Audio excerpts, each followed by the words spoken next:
talvez seja o ponto principal, seria o teste de hipótese, mas, por outro lado, eu não vou dar muita ênfase, que eu acho que também você gastaria várias aulas para explicar em detalhes. Eu nem sei se eu sou a pessoa mais indicada também, então não sou especialista muito em teste de hipótese, então vou passar na superfície o que está no livro. Mas se você quer se aprofundar no tema, eu nem recomendo ler do Volin, porque ele também só passa uma discussão meio superficial.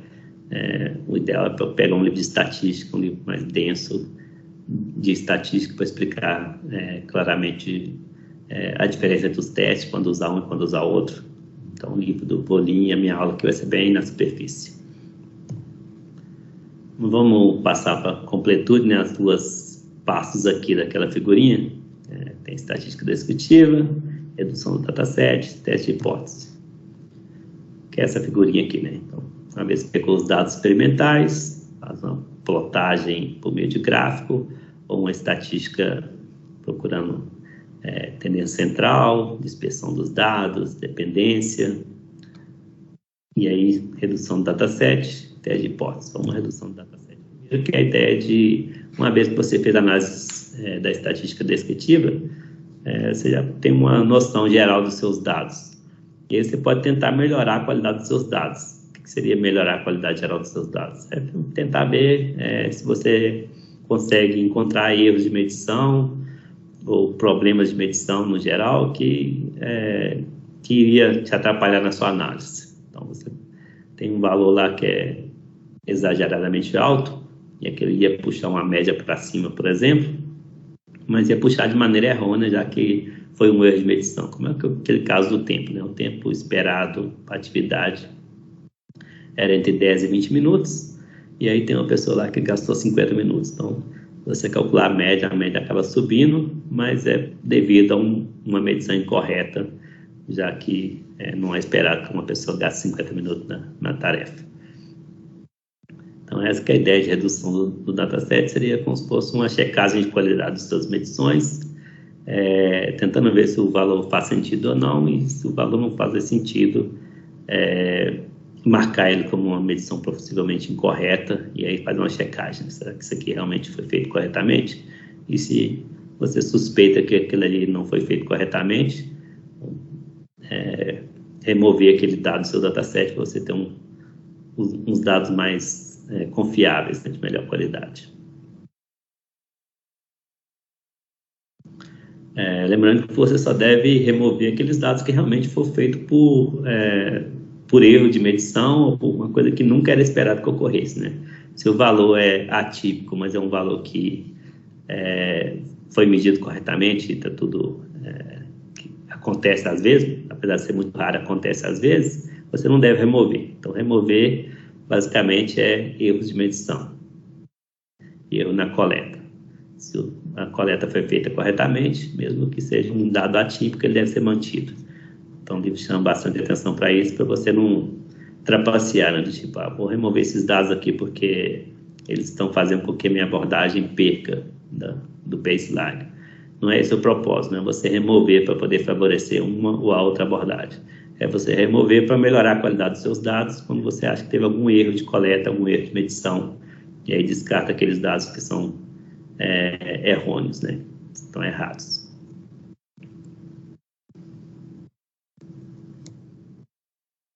Volto naquele exemplo, só para relembrar. Então, foi feito uma medição de tempo aqui, onde cada aluno marcava no papel, né, quanto tempo que ele começou e quanto tempo que ele terminou a atividade. Aí os alunos tipicamente faziam a atividade em 5 a 20 minutos, menos de 20 até, né? Mas aí teve um caso lá quando foi calcular a diferença entre o início e o término da atividade, deu quase 50 minutos. Então a gente pensou, espera aí, estranho, um aluno demorou tanto assim na atividade, todo mundo entregou mais ou menos no mesmo tempo. Todo mundo começou por volta, sei lá, de 15 horas, todo mundo, quando deu 15h30, já tinha terminado essa parte do exercício, né? Tinha outra parte. Então, é estranho alguém determinar com tanto tempo assim, já que, pelo que a gente percebeu durante a execução do experimento, ninguém demorou mais que 20 minutos. Então, esse dado aqui foi marcado como outlier e descartado na fase de limpeza, porque era um dado que a gente considera que foi erro de medição, erro de coleta, não é um dado medido, não é um dado correto. Então, só está poluindo nossos dados. Beleza? A fase de limpeza do dataset é basicamente isso, é identificar dados anômalos, muitas vezes plotando e removendo os dados que você considera que foi erro de anomalia, mas tem que ter uma justificativa, né? Então, eu chamo a atenção a isso, que ao remover um dado do seu dataset, você tem que ter um justificativo de por que ele foi removido. Não remover só por interesse pessoal, mas remover porque você considera que aquilo é realmente erro. Foi medido errado, foi coletado errado. E por último, a questão do teste de hipótese. Então, voltando lá na aula de planejamento, a brincadeira da estatística é você formula uma hipótese nula que você considera que ela não é verdade. Por exemplo, você diz que não há nenhum fator que impacta naquele resultado, naquele seu output, na sua variável dependente. E aí a sua hipótese alternativa seria o oposto dela. Então, vamos supor que a sua hipótese nula experiência de trabalho não impacta na produtividade do desenvolvedor. Então, você acredita que isso seja falso. Você acredita que a experiência profissional impacta na produtividade. Então, sua hipótese alternativa, H1, é a que você espera comprovar. A sua hipótese nula é a que você espera rejeitar. Então, você formula a sua hipótese, faz o teste estatístico. Então, só coloquei isso aqui só para até os mesmos dados do anterior, mas agora mudei aqui para produtividade.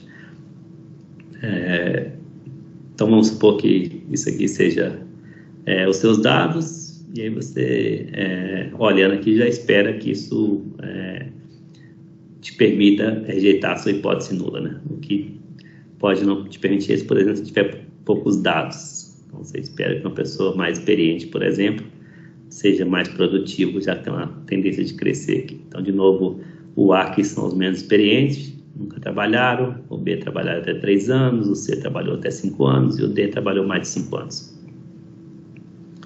Aqui eu coloquei também a questão da estatística descritiva, os próprios números aqui. Acho que esses valores aqui não é o mesmo da disciplina, não, até porque o N aqui está muito grande. Acho que eu peguei foi do livro ou de algum artigo, não me lembro exatamente a fonte. Próxima vez eu tenho que lembrar de colocar a fonte aqui, né? Para não esquecer. Mas tem aqui média, desvio padrão, mínimo, Q1, Q2, Q3, e aí você tem os dados, você aplica o teste de hipótese e você espera, né, que você consiga rejeitar a hipótese nula e mostrar que a experiência profissional impacta na produtividade. Então, se você conseguir rejeitar a hipótese nula, você mantém a hipótese alternativa e aí sabe que realmente a experiência profissional impacta na produtividade. Se você não consegue rejeitar a hipótese nula, aí está o problema, né? Que você não consegue dizer nada. Então, é um erro até comum em artigos ou em interpretação de números, quando você não consegue rejeitar a hipótese nula e você diz que a hipótese nula é verdadeira, que não faz sentido na estatística. Se você não consegue rejeitar a hipótese nula, não quer dizer que ela é verdadeira. O que quer dizer é que você não sabe nada. Então, se você não conseguir rejeitar a hipótese nula, você não pode dizer nada. Então, o seu experimento falhou, vamos dizer assim, já que o seu objetivo não é mostrar que a hipótese nula é verdadeira. O seu objetivo no experimento é mostrar que a hipótese nula é falsa. Se você não mostrar que ela é falsa, você falhou, você não consegue dizer nada com os resultados do seu experimento. Então, você só consegue dizer alguma coisa se você rejeita a hipótese nula. E aí, o oposto da hipótese nula é verdadeiro, com uma significância alfa, que é aquele famoso alfa e p-value que aparece em artigos, né? Basicamente, você define uma significância, por exemplo, 5%, um valor bem comum em experimento com humanos, ou 10% se você quer ser um pouco mais conservador, ou 1% se você quer ser bem restritivo. Então, você define o seu alfa aí, tipicamente 1%, 5%, 10%. E aí você mede o seu p-value no seu experimento, basicamente você calcula por meio de alguma ferramenta estatística, o R, e se o p-value der menor que o alfa, você tem essa conseguiu alcançar a sua significância estatística.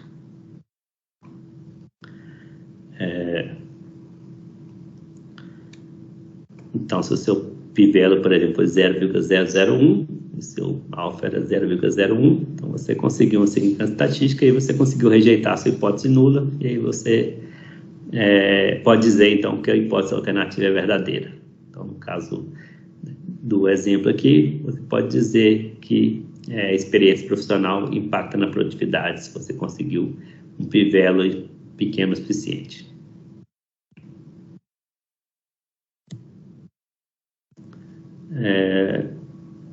Lembrando que tem dois tipos de erro, acho que isso aqui eu até falei na parte de planejamento, mas ele volta a discutir isso, relembra sobre isso, que é o erro tipo 1 e o erro tipo 2, né? Que nem sempre você tem sucesso. Você às vezes pode conseguir rejeitar uma hipótese nula, onde você, na verdade, você não deveria rejeitar ela, porque ela é verdadeira. Uma hipótese nula aqui, né? H0. É o erro do tipo 1. Você tem uma coisa que é verdade, e ainda assim, por algum motivo, seus dados te permitem rejeitar. O que eu considero muito raro esse erro tipo 1 aqui. Acho que o mais comum é o erro tipo 2, que é você não rejeitar uma hipótese que ela é falsa. Você fez o experimento certo, formulou corretamente, a sua intuição de que aquela H0 ela é falsa bate, aquilo realmente é falso, seu H0 realmente, sua hipótese realmente é falsa, mas por algum motivo você não consegue rejeitar ela. Então, esse é o tipo 2 que eu acho que é o mais comum em experimentos. Muitas vezes você não consegue rejeitar porque, por exemplo, o seu dataset é pequeno.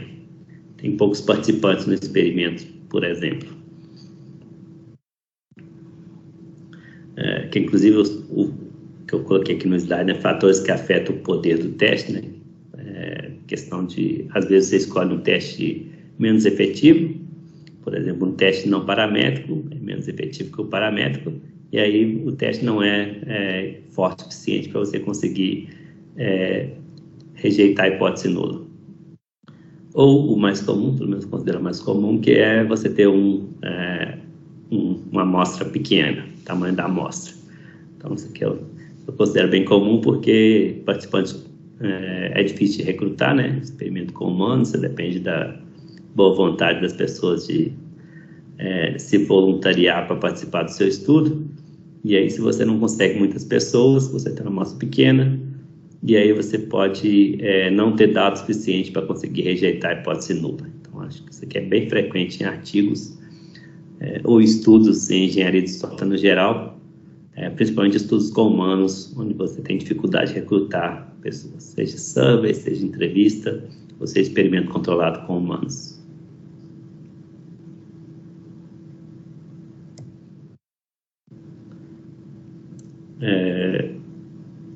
Alguém quer comentar alguma coisa sobre a questão do tamanho da amostra? Que eu sei que então, vários de vocês devem ter exemplo de situações que não conseguiu, por exemplo, rejeitar a hipótese nula, não conseguiu um alfa pequeno o suficiente, alfa não, um p-value pequeno o suficiente para conseguir rejeitar.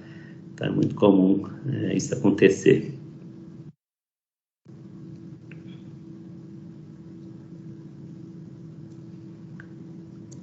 Hoje está todo mundo mais quietinho.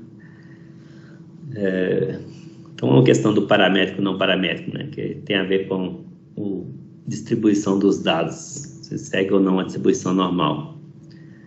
O ideal, né, no mundo perfeito, seria você usar testes paramétricos, porque eles são mais fortes do que os testes não paramétricos. Você, com quantidade de dados menor, você consegue uma significância estatística maior, consegue rejeitar a hipótese nula mais rapidamente, mais facilmente, vamos dizer assim. Então, esse seria o almejado, né? Queria que meus dados seguissem uma distribuição normal, porque o teste já vai saber disso, né? O teste sabe, esses dados aqui seguem distribuição normal, então eu posso inferir algumas coisas a mais, além dos dados que foi me passado. Posso inferir, por exemplo, aqueles dados que não aparecem no dataset, mas você imagina que eles existam, já que os dados seguem uma distribuição normal. Voltando àquele caso lá da idade, por exemplo, mesmo que você não tenha tantas pessoas com 23 anos, você sabe que aquilo é um dado muito frequente. Então, se você sabe que os seus dados seguem uma distribuição normal, o teste, de certa forma, consegue inferir aqueles dados faltantes, então o teste fica mais poderoso. Então, o ideal seria usar testes paramétricos. O problema é que nem sempre os dados seguem distribuição normal, né? Ainda mais na engenharia de software. É muito comum que os dados de engenharia de software não sigam distribuição normal. E aí tem que usar o teste paramétrico, que é um teste mais geral, que não assume nada sobre os dados e, portanto, mais fraco, vamos dizer assim. Mais difícil você conseguir uma significância estatística, mais difícil você conseguir um p-value pequeno. Se você quer saber se os seus dados seguem ou não a distribuição normal, uma possibilidade, né, muito comum é você usar o teste do Q-quadrado. Então, o teste Q-quadrado ele permite você testar a normalidade dos seus dados para ver se os seus dados seguem ou não a distribuição normal. Tem outras formas de você testar, né? Você pode, inclusive, ir no olhômetro mesmo. Bota lá um histograma, como eu mostrei num slide aí, para trás.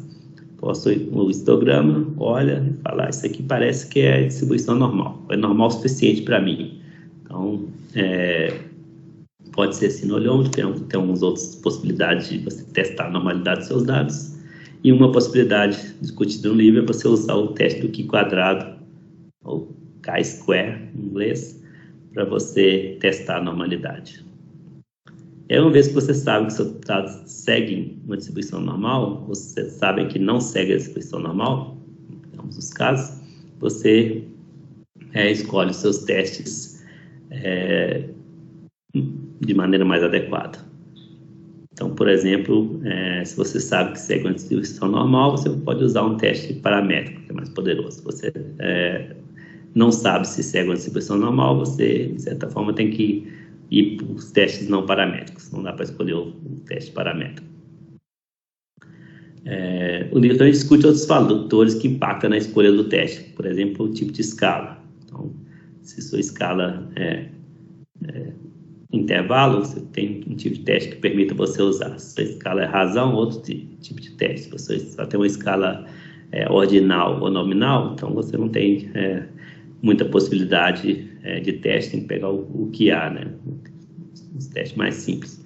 Então, o tipo de escala impacta na escolha e, principalmente, o que é mais discutido é a questão da distribuição, se segue ou não a distribuição normal, que é o fator predominante para você escolher um determinado teste ou não.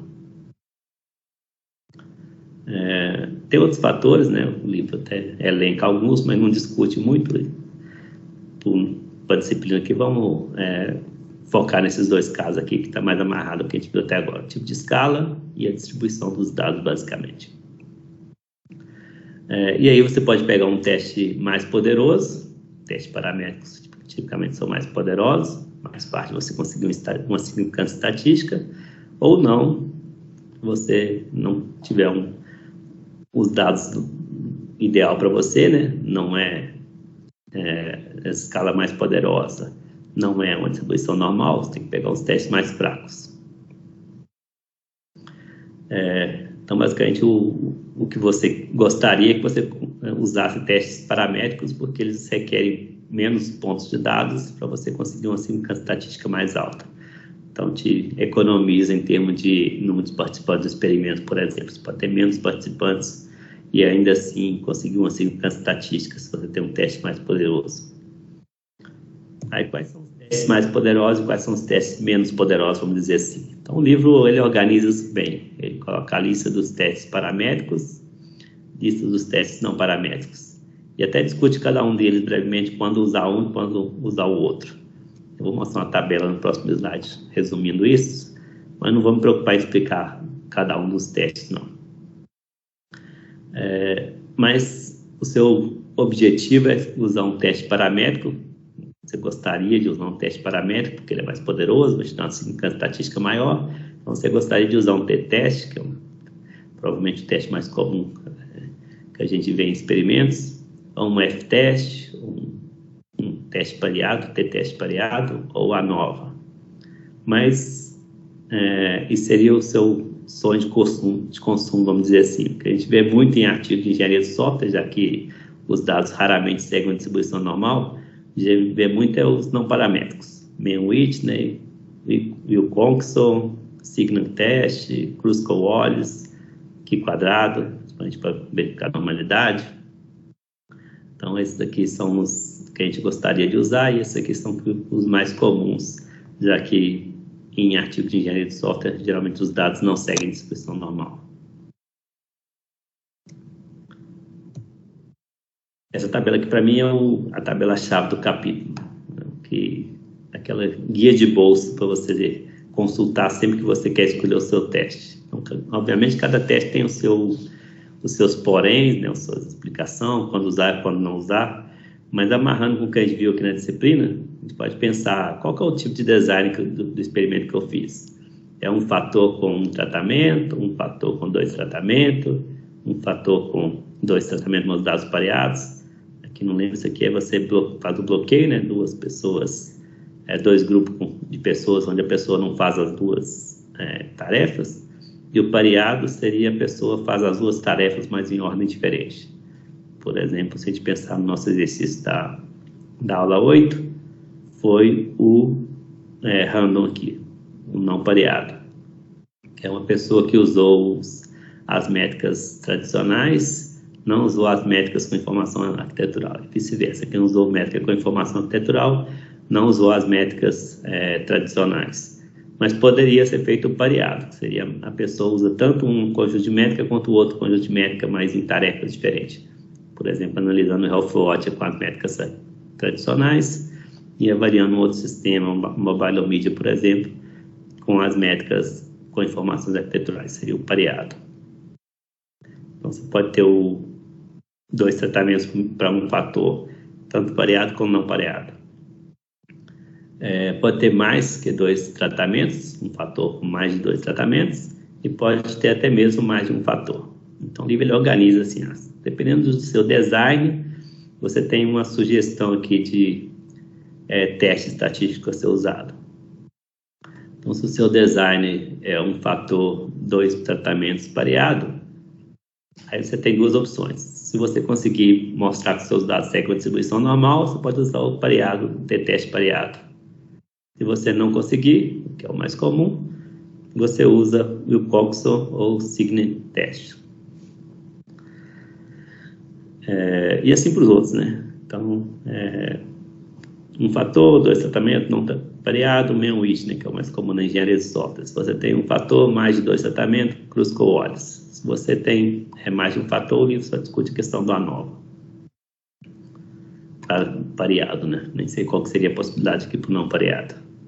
Para o não paramétrico, aliás. Paramétrico, você usaria uma ANOVA. Não paramétrico, tem algumas lacunas aqui na tabela que aí tem que ir um pouco mais a fundo na estatística para ver qual teste você poderia usar. Lembrando que o livro discute brevemente cada um deles, quando usar e quando não usar, mas essa tabela aqui eu acho que resume o espírito principal, então não vou nem me preocupar em explicar os testes, já que demoraria muito tempo para explicar esses testes. E ainda assim ia ficar superficial, né? Cada um desses aqui demoraria uma aula, possivelmente. Ao invés disso, eu vou dar um exemplo de um artigo de 2019, que foi feito na disciplina também, a gente fez no contexto dessa disciplina, mas não foi o mesmo que vocês fizeram na aula 8. Era um grupo de alunos usavam uma ferramenta, também detecção de pé de mel, mas usando uma abordagem gamificada, usando um jogo para detecção de pé de mel. O jogo se chamava Clean Game, e a outra grupo, né, a outra metade da turma, o outro grupo não usava o jogo, usava somente a IDE. Na verdade, nesse caso foi pareado, do tipo, tinha que avaliar 2 sistemas, se eu não me engano, o Health Watch e o Mobile Media. Uma parte da turma usava no Health Watch, sei lá, o Clean Game, no Mobile Media não, e a outra metade da turma usava o contrário. Então, a gente fez pareado e percebeu que era não paramétrico. E aí a gente escolheu o teste do Wilcoxon, acho que era esse mesmo. Deixa eu ver se eu cometi algum engano aqui. Era esse mesmo, pareado, e era não paramétrico nossos dados, então a gente escolheu esse teste aqui de acordo com a literatura, né, de estatística de escolha de teste. Então, escolheu o teste, porque os nossos dados eram pareados, não paramétricos. E, como a turma era grande o suficiente, né, Acho que, na verdade, a gente fez mais uma turma. A gente fez em 2 turmas para conseguir dados suficientes. A gente fez uma turma da graduação que tinha, tipo, 50 alunos, e na turma da híbrida que tinha mais uns 20 a 30 alunos, então deu uns mais de 70 alunos. A gente conseguiu simplificar a estatística, um p-value igual a 0.003, que era menor do que o nosso alfa. Nosso alfa a gente tinha colocado 0,05. Então a gente conseguiu simplificar a estatística, mostrando que quem usou a abordagem gamificada, o Clean Game, tinha mais facilidade de detectar bad smell do que quem não usava o jogo, usava só o IDE, que no caso era o Eclipse, para analisar o código e detectar os bad smells.